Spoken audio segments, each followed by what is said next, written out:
Olá, meu nome é Ângela Lianati e você está no meu canal Ao Sol no Quintal. Seja muito bem-vindo e hoje nós vamos conversar sobre esse livro incrível, Diário de um Homem Supérfluo.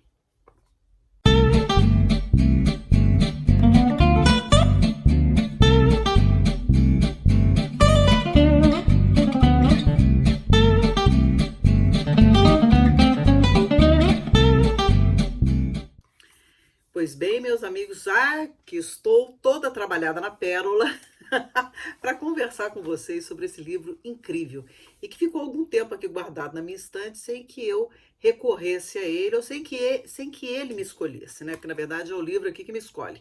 Então eu chego com a mão assim perto, daqui a pouco o livro vai, puf, como se fosse um imã, e ele vem aqui para minha mão. Fala, então é você mesmo que eu vou ler. Esse livro aqui, ele é um livro muito fininho. Na verdade, ele tem o quê? 72 páginas de história e o restante é o comentário do tradutor Samuel Junqueira, que vai nos ambientar na história e principalmente no momento histórico do local onde tudo isso acontece.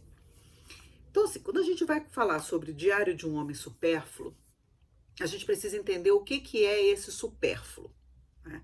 Para a gente poder entender essa história aqui. O supérfluo, ele não é um homem superficial, ele não é um homem, não nesse sentido, é um homem deslocado de tudo, inadequado. É um homem que ele não se vê preparado para aquelas situações. Então, já no início do livro, e não é nenhum spoiler, gente, ele conta que o médico está saindo da casa dele e que ele vai morrer em breve. Então, ele tem essa noção da sua finitude, que é comunicada pelo médico e, obviamente, por suas condições de saúde. Ele tem em torno de 30 anos, e aí o que ele começa a pensar? Que ele vai escrever um diário sobre a sua vida para fazer uma reflexão sobre tudo que ele passou e então se encontrar. Porque essa inadequação dele foi o motivo dele nunca ter encontrado, né? Aliás, não é o motivo. A inadequação dele é um sintoma dele nunca ter encontrado um lugar no mundo. Né? Então ele se sente inadequado, ele se sente deslocado, ele se sente afastado, e aí, óbvio que ele não encontra um propósito para a vida dele, porque todo deslocado acha que o propósito da vida está ali na vida igual a de todo mundo. Então ele não consegue reconhecer que o propósito da sua existência quem dá é ele. Eu costumo dizer que a realidade, gente, ela não tem um objetivo. Nós temos um objetivo dentro da realidade possível. Então, quem tem que encontrar o objetivo da nossa existência é a gente mesmo. E isso é muito difícil entender, porque a gente fica tentando adequar aquela vida que todo mundo tem, achando que aquilo ali é que vai nos fazer feliz e aquilo ali que vai dar um sentido para a nossa existência. Quando, na verdade, a gente precisa se autoconhecer para então imprimir na nossa existência um sentido que ela realmente tem que ter. E quando você observa a sua incapacidade de se adequar à realidade das outras pessoas e não entende qual o propósito da sua, o seu entendimento sobre a vida, o seu entendimento sobre a existência, aí você cria um abismo absurdo e onde a felicidade não vai ter lugar. E essa é a questão desse diário de um homem supérfluo, de Ivan Turgenev. É um livro que ele marca o início da reflexão do homem, do propósito da existência e que vai influenciar enormemente esse livro maravilhoso, que é Memórias do Subsolo, de Dostoiévski, que quem já leu sabe que é uma leitura fundamental. Esse livro não sai da cabeceira da minha cama. Esse livro aqui é um livro que você tem que... Eu tô até marcadinho aqui, ó, com um marcador da editora 34, numa página que eu estava fazendo aqui, uma profunda reflexão dele por esses dias, então ele ainda está aqui marcadinho. É um livro que não sai da cabeceira da minha cama. Porque o homem do subsolo sou eu, você e muitas pessoas que nos cercam. Isso é que a gente vai falar em outro momento. Mas tratando desse livro aqui tão fundamental, e que inclusive foi a tese, os estudos acadêmicos do tradutor, o Samuel Junqueira, sobre esse livro, e que no final ele nos situa assim de forma brilhante. É preciso entender então essa inadequação para amar, essa inadequação para entender a sua própria história, e aí como uma tentativa de resgate de si mesmo, ou até para entender onde foi que ele perdeu esse sentido todo, ele começa a escrever esse diário. E aí ele vai nos contar sobre um amor não correspondido. Ele tinha a intenção de amar, ele estava disposto ao amor, mas ele não tinha a ação, ele não tinha a atitude, ele não soube, né, lidar com a sua vida. Ele fala sobre a infância, e aí aqui na página 10, se eu não me engano, ele diz uma coisa que me chocou muito quando eu li, né? Deixa eu ver se eu acho aqui para vocês exatamente o pedacinho que eu parei para pensar assim e falei, não, você não entendeu nada. Olha aqui. Tive uma infância, exatamente na página 10. Tive uma infância difícil e infeliz. Tanto meu pai quanto minha mãe amavam-me, mas isso não me trouxe consolo.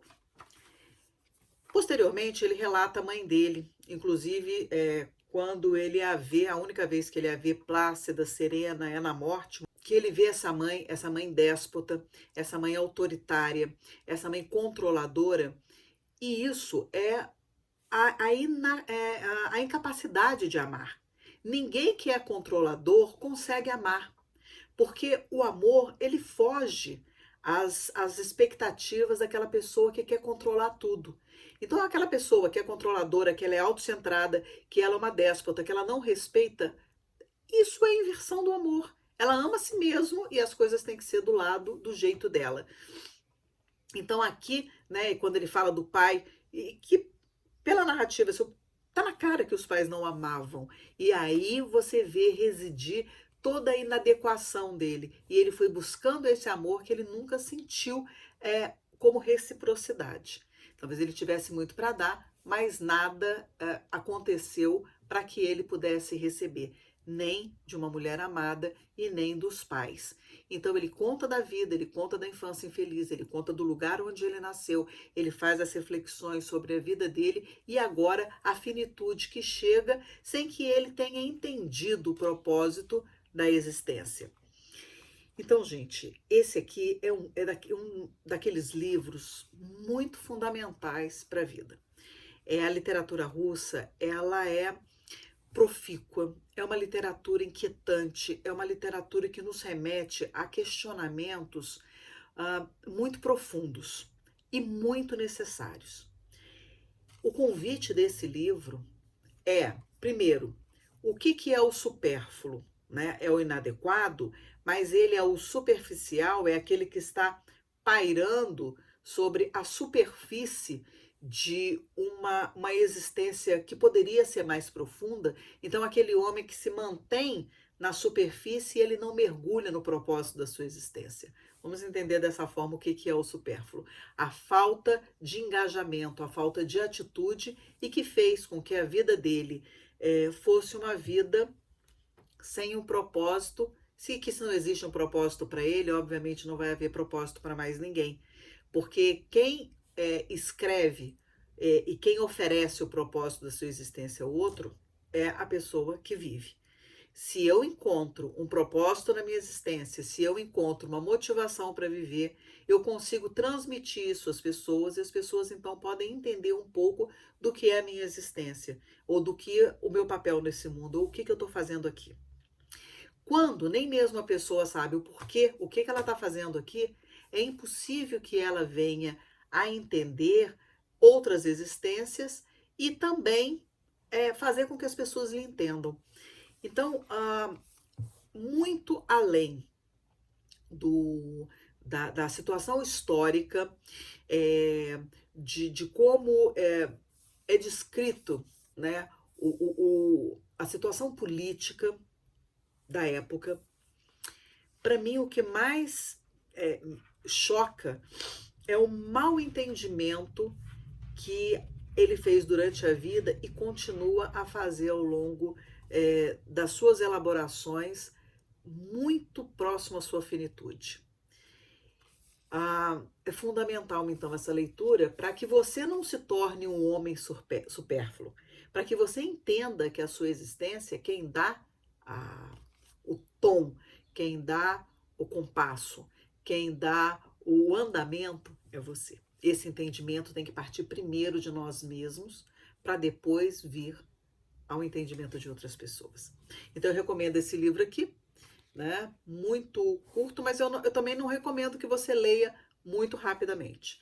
Eu recomendo que você mergulhe nas páginas e que você procure entender os sinais, os signos, os significantes, essa narrativa, quem é esse personagem que tenta elaborar e ele não consegue entender a sua existência. E aí eu pergunto, você já conseguiu entender a sua? Qual é o sentido da sua existência? E qual o objetivo que você já conferiu à sua realidade? Eu deixo essas perguntas aqui e fico aguardando os seus comentários aqui no canal. Tá bom? Então, gente, por hoje é só. Um beijo enorme para você. Muito obrigada. Tchau.